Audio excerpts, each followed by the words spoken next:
5 tambors que marcaven el ritme del pas que havien de portar els confrares i una corneta que marcava les parades i les arrencades.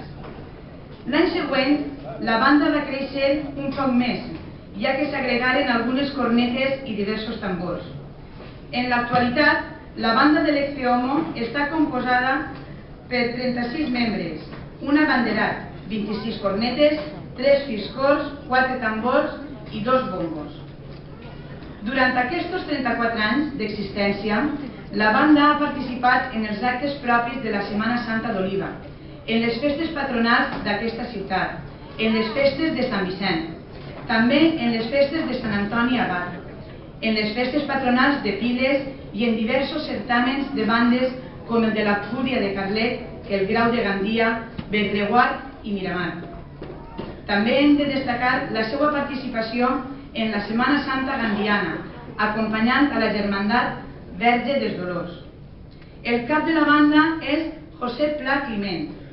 Les marxes que interpreten són Monte Sion i Bendición.